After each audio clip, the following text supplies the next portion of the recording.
Hi, everyone. We're going to be talking about infectious disease epidemiology and the basics of infectious disease epidemiology today. So we're going to start off with some key terms and definitions, move into some ideas that are really important to understanding infectious disease epidemiology. So the first thing that I want you guys to remember is that when I use the word case, I'm usually referring to an individual who has a particular disease.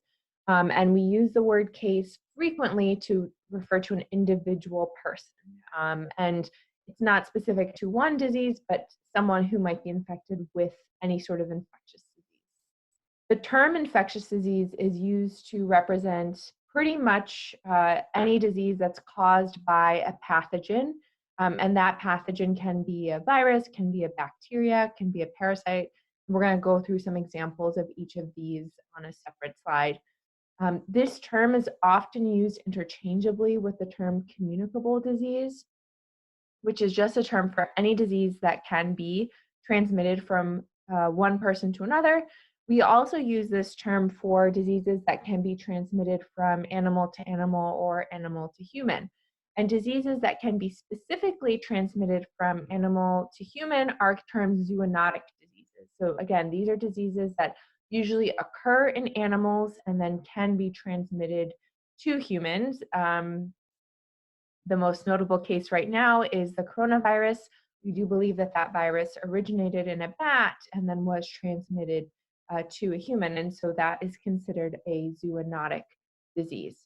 Now, when we think about an infectious disease, we have to be very careful about how we think about the duration of disease in a particular individual. So we're going to focus now on what the clinical and sort of epidemiologic manifestations of the disease are in one particular individual. And on this timeline, I'm essentially showing you time from infection, which is all the way on the left-hand side, to resolution, which is all the way on the right-hand side. And essentially the period after infection is sort of a weird period in the sense of the clinical manifestation, because an individual might take some time to become infectious. That is, it might take time for that individual to begin to transmit that disease to other people. And the time from infection to transmission is usually termed the latent period. And then there's also a period of time that's from the time when you're infected to the time when you begin to show symptoms. Now, showing symptoms is a really important aspect of infectious diseases, because oftentimes when we do show symptoms, that often means that we have a clue now that we are sick, right? And so when people begin to show symptoms, that's often when they begin to do things like change their behavior, or they might decide to isolate themselves, or they might decide to take some medication. So symptoms usually indicate to an individual that they might be sick and might result in behavior change. Now, there could be a period of time between when someone can transmit and when someone knows they're sick based on their symptoms. And this is a really critical period. The difference between the latent period and the incubation period is really important, because if, as is depicted on this plot here, if the latent period, meaning the time that it takes to develop and to become infectious, is shorter than the incubation period, this means that people can transmit the disease without knowing they have it, without necessarily showing symptoms. And that is a case where you'll see a lot of transmission occurring because people haven't taken that behavior change, haven't done that behavior change to prevent transmission.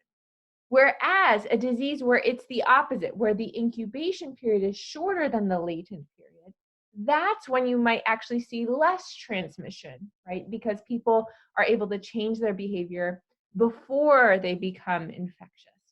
And so from a disease perspective, if we're thinking about it from the point of view of the virus, of the bacteria, they want to become infectious before symptoms develop in order to spread the disease to more people. And so this is the big question when we see an outbreak.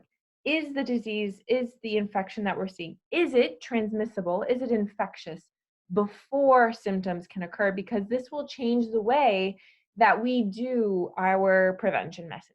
And if we specifically think about the outbreak we're currently experiencing with the coronavirus outbreak, we have some information to suggest that this disease, the latent period, is in fact shorter than the incubation period, meaning people can transmit the disease before they develop symptoms. And that's really a really big issue when we think about prevention, right? Because we want to make sure that we can contain people, change their behavior before they become infectious.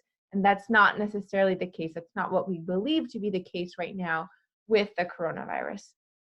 So this clinical and epidemiologic information about the disease can actually drive the way we think about transmission and prevention, and it can also drive the types of interventions that we use. And specifically, we're seeing now that people are using isolation, quarantine, sort of home, staying home, social distancing, physical distancing, as a way to prevent transmission. And the reason for that is if we're keeping people at home, we're essentially preventing transmission even if someone was infectious and didn't know they had the disease, right? That's why what we're suggesting works in the case of coronavirus. So just to put this sort of into words here, the incubation period is the time interval between the invasion of the infectious agent and the first signs of symptoms.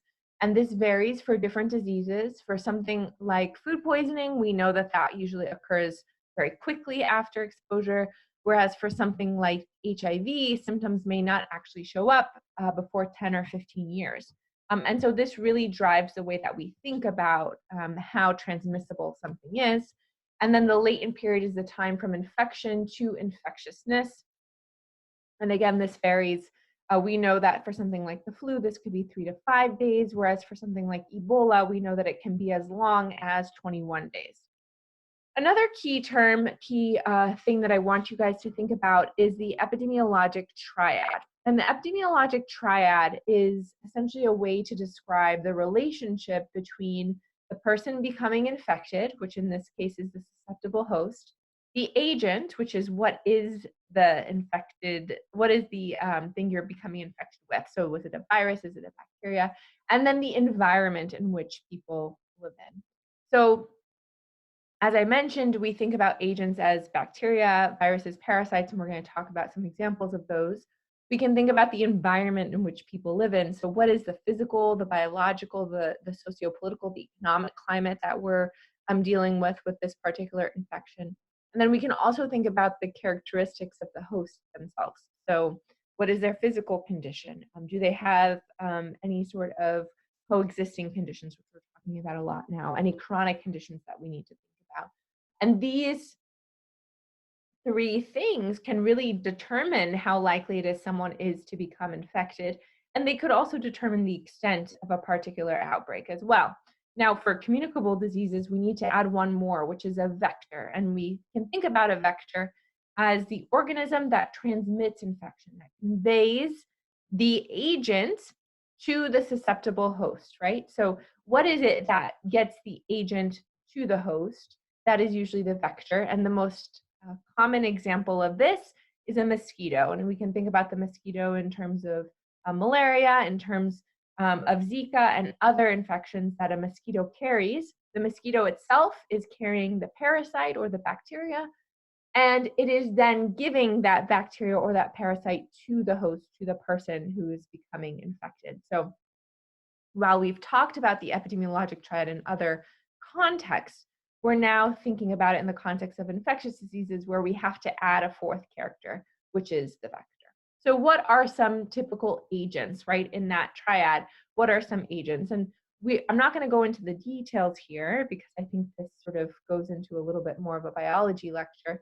But we have usually bacteria, viruses, and parasites. So bacteria, as you guys likely know, are one-celled microorganisms that grow and reproduce outside the body. And some typical examples of that, some diseases which are often named after the bacteria, are things like tuberculosis, cholera, even things like syphilis or dysentery are all, the agent there is the bacteria.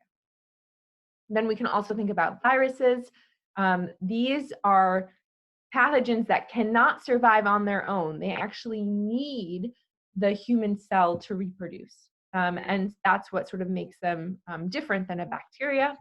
And things like smallpox, hepatitis, measles, and most recently coronavirus are examples of viruses. And then we have parasites, and parasites are organisms that require the host in order to survive, and they live off of the host, but they don't necessarily help the host in any way. So examples of this are malaria, hookworms, pinworms, tapeworms. A lot of the worms fall into this category. And so when we think about that epidemiologic triad with the vector, we can then think about how the environment might impact how susceptible someone is to a virus or a bacteria. And we can also think about what characteristics of the host might make someone susceptible to a bacteria or a virus or a parasite. So how does one become infected? And I think that that's something that is a natural question to ask here. So we often think about an infectious disease as the chain of infection. And the chain of infection really helps us better understand how it is that an agent can infect a host in that triad. And you need some sort of means of transmission, right? So everything in this chain is required for an infectious disease to spread, for an infectious disease to transmit or to be acquired by an individual. So you need an infectious agent, and that agent gets to the host through some sort of portal of entry, which we'll define in a few slides, and through some sort of means of transmission. And then that agent oftentimes needs to find a way to leave your body and enter someone else's body, right? Some form of exit. And then there's also things called reservoirs. So reservoirs are the habitats in which an agent lives, grows, and multiplies. So we can think about this reservoir happening or occurring in the case of a single body. So sometimes our bodies are reservoirs, our blood supply, our white blood cells, they might be the reservoirs, the place where the agent lives, grows, and multiplies. Sometimes that might actually occur outside of the body. So things like when we think about mosquitoes, they often grow and multiply in stagnant water, and so that might be a reservoir where these agents grow. So then we can also then think about how the agent leaves the reservoir through a portal of exit. It must enter through a portal of entry. So what are portals of entry? We can think about for different diseases, this might mean different things, but any sort of opportunity to enter the body, whether that's through the nose, the mouth, whether that's through the ear. And then we can also think about broken skin as an opportunity for infection as well. And then for sexually transmitted diseases, we can also think about the reproductive system and sort of other parts of the system that might allow an agent to enter the body. And when you think about portals of exit, they're quite similar, although we can become a little bit more specific about maybe the substances that might exit the body and might allow for infection of another person. So thinking about tears or secretions of any sort, these are ways in which an agent can move from one host to another, right? That's what's happening. But we know that there's different modes of transmission. So these modes of transmission can occur in different ways. One is direct contact. So thinking about how it is that we transmit from one person to another, well, we know handshakes, we know kisses, we know hugs. Those are all ways that one agent can skip from one person to another. You can also acquire it off of a surface, so that's indirect contact. So that's when someone who is sick might have some virus on their hand, touches a doorknob, and then you go and touch that doorknob. That's one way that you can acquire an infection. The next two often get lumped together in common discussions, but this is when there's an airborne infection. The virus can become airborne through droplets or through other sort of secretions when someone is talking or sneezing or coughing, and that's one way that one person might acquire the infection. There are many infectious diseases that are spread through fecal oral. So that essentially means that someone must come into contact with some fecal matter. Um, and we know that this happens a lot with things like cholera. And we've talked about that a few times. And then there's also vector-borne transmission. And again, this is usually when we think about it through animal vectors. And the most common one to think about is the mosquito and malaria as an example. So if you think about things like the flu, we know that that can be transmitted in a number of different ways through droplet contact, indirect contact, and direct physical contact are all ways that the flu can actually be transmitted. Thinking about something like coronavirus, we now know that direct contact, indirect contact, and we also know that there is airborne droplet transmission as well. So when you know the way in which something can be transmitted, that is an opportunity to try to disrupt that mode of transmission. So let's go through an example of the chain of transmission, and we're going to do a sexually transmitted diseases example. We're going to think about gonorrhea. So when we think about gonorrhea, we know that the infectious agent is a bacterium, and the name is on the slide there. And we know that that bacteria likes to live in mucous membranes that are in either the throat, the reproductive area, the mouth, the eyes, and the nose. So that means that this bacterium thrives in these environments. It can reproduce in these environments, right? And then it needs to find a way to get from person to person in order to survive, in order to thrive. And one way that it can exit the body is through the penis, the mouth, the vagina, the anus, or from mother to child during birth or in the placenta. And we also know that the way that this bacterium is transmitted is through direct sexual contact. We know that this enters the body in the same way that it might exit the body. We also know that oftentimes someone who is susceptible to this is usually sexually active, someone who does not have this bacteria already. And of course, children can also be susceptible to this through mother to child transmission. So you can see here that we've gone through this full chain of infection for one example, and you might consider going through this chain of infection for another example, maybe even the coronavirus. You can think about examples of how is the host susceptible? What are the potential portals of entry? What are the means of transmission, which we talked about just now? And then also the reservoirs. Where does this, for coronavirus, where does this virus live, thrive, and grow? Now, a question that might occur naturally here is, well, we might know the means of transmission, but does that necessarily mean that a transmission will occur? So what is the likelihood that if I had coronavirus, I might transmit that to other people? And one way that we measure this, and one way that we talk about this in infectious disease epidemiology, is through something called a basic reproductive number. And the basic reproductive number is the average number of people that a susceptible person will infect. Sorry, let me say that again. The average number of people that an infected person will infect in a population of susceptible people. So this is not a biological constant. This is not something that you can measure in a hospital setting. This is not something that you could measure when you were looking at sort of all this data. It's actually something that's context dependent and also something that's usually modeled. This is not something that's necessarily calculated from data, but is modeled with data that's collected about an outbreak. And you can see some numbers here on the right-hand side, that something like the flu, the basic reproductive number is anywhere from 1 to 2, meaning if I'm an infected person, I'm likely on average going to infect 1 to 2 people. And for something like the coronavirus, which we're seeing now, we believe that number is somewhere between 2 and 3. So on average, I might infect between 2 and 3 people.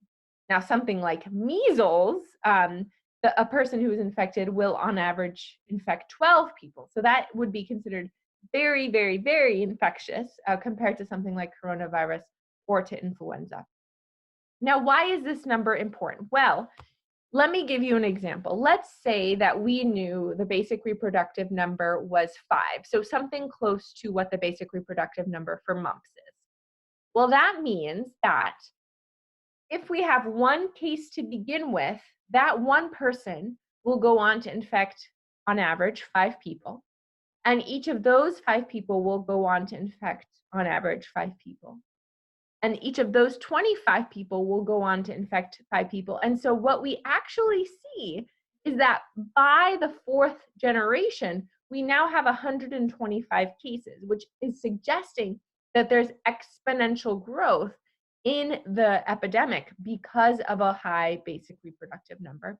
And another way to show this is an example where R naught is 3, is that you get this exponential growth from 1 to 3 to 9 in a matter of 2 generations. And so we expect that with a higher basic reproductive number, there may be a larger epidemic.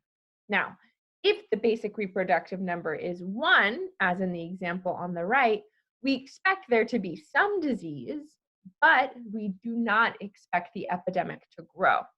And so for epidemiologists, one thing to think about when we're thinking about how to control a particular outbreak is, how do we get the basic reproductive number down to 1 or less than 1, right? Because if we can get the basic reproductive number down to 1 or less than 1, then we know the outbreak is not going to grow.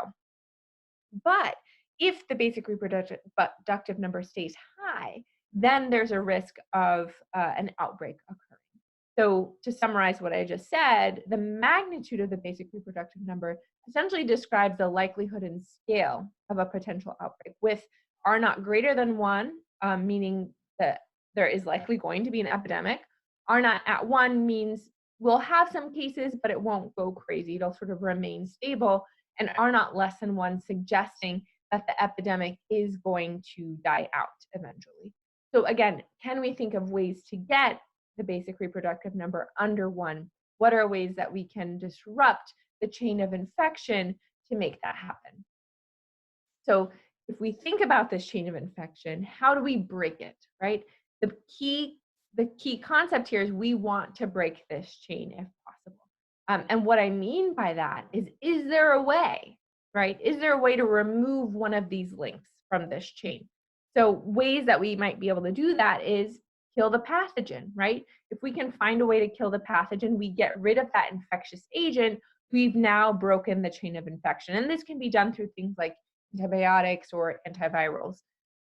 We can also eliminate the reservoirs. We can get rid of the places, the things that are allowing these agents to reproduce. So in the case of mosquitoes, can we get rid of stagnant water, right? In the case of fecal-oral transmission, can we get rid of sewage that might be infecting water sources? When we think about vectors, can we get rid of rats or ticks? Can we control them so that they're not spreading the disease? We can also focus on that link that had transmission in it. Can we prevent transmission? And this messaging is going to be very familiar to everyone now. How do we prevent transmission? We can wash hands, we can isolate, we can quarantine people, we can contact trace, make sure we're getting everyone who we need to. Can we use personal protective equipment? So things like condoms in the case of a sexually transmitted disease, but things like a mask when we're thinking about coronavirus in particular. Can we cover our mouth when we're sneezing, right? When we're blowing our nose, can we make sure we're washing our hands immediately after? So these are the ways, and this messaging is very familiar to all of us, that we can think of breaking that chain through the mode of transmission link. Another link that we can think about focusing on is the susceptible host link, right? Can we make the host, can we make the person who might become infected resistant to that infection? And one of the most common ways to do that is through vaccination. When vaccines are available, if we can vaccinate the host, then I think we can manage to prevent spread to that individual. We can also think about other ways that we can increase resistance, perhaps by bolstering the immune system or making sure that people are staying healthy, staying active. That allows us to remove the susceptible host link from the chain of infection. So if we do this well, then we can start thinking about things like disease control. And disease control essentially means that we're reducing both the incidence and the prevalence, of a disease to an acceptable level. Can we get the number of new cases to go down? And can we get the number of prevalent cases to stay stable or go down as well? When we get to later stages of disease control, we can then think about elimination. Can we get the incidence, the number of new cases of a disease, down to 0 for a specific area, right? Can we get rid of, for example, measles in the United States? We got rid of it in 2000, right? And it came back with a vengeance lately. But being able to get the number of new cases down to 0 in a particular area suggests elimination. Now, if we're able to eliminate the disease everywhere, right? Terminate all possible cases of the disease and make sure we're not transmitting it and make sure we have no more agents in the population, that's considered eradication. And one of the only successful eradication campaigns we've had is that of smallpox. Well, at one point we had over 15 million cases of smallpox. The disease was eradicated in 1979. So I'm not suggesting that this is what we should be focusing on right now. I think we're pretty much in a mitigation stage, not even a control stage. We're not even trying to reduce greatly the number of new infections. Right now, we're just trying to mitigate the potential effects of coronavirus at this point. So is control easy? No, control is not easy. And what makes it harder is that we have a now globalized world where people are traveling, people are interacting with people from all over the world. And unfortunately, a lot of those things that we care about and we check about don't often include diseases. Now, I know this comic may not sit well with some people. I know in some cases we're doing checks for fevers and other types of symptom checks before people are traveling. But the reality is that travel has sort of increased the burden and the spread of infectious diseases globally. So that's just a little bit of infectious disease epidemiology. And I'll be back soon with some more information for you.